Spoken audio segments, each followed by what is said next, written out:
রিপোর্টে 1400+ শহীদের কথা বলেছে, কিন্তু বাংলাদেশ সরকার, অন্তর্বর্তীকালীন সরকার,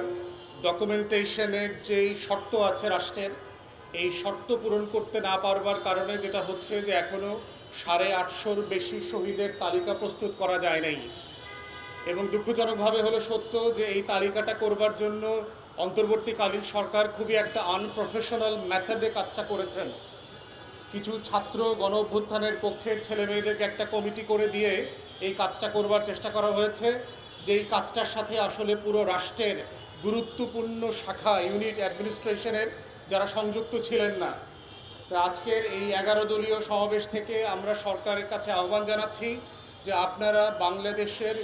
ইতিহাসের সবচেয়ে, গত 850 বছরের ইতিহাসের সবচেয়ে গুরুত্বপূর্ণ রাজনৈতিক ঘটনা যে কালেকটিভ মেমোরি, এই মেমোরি সংরক্ষণ করবার জন্য আপনারা একটা কমিটি করবেন,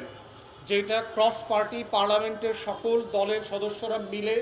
মানবাধিকার কর্মী থেকে শুরু করে সাংবাদিক, আইনজীবী, যারা সবাই এই কমিটির সদস্য হিসাবে থাকবেন। তাদের কাজ হচ্ছে আমাদের এই পুরো শহীদদের তালিকাটা আইডেন্টিফাই করা, এবং এই আইডেন্টিফাই করবার ক্ষেত্রে অনেকগুলো জায়গায় যে ঘাটতি আমরা গত বছরগুলোতে দেখেছি,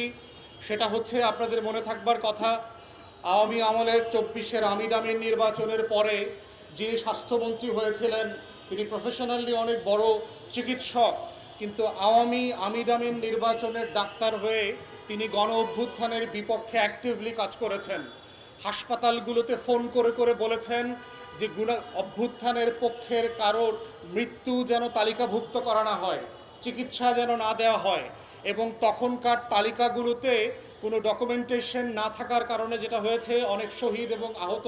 ভাই বোনেরা, তাদের কাছে কোনো লিগ্যাল ডকুমেন্ট নাই যে 24-এ তারা আহত হয়েছিল।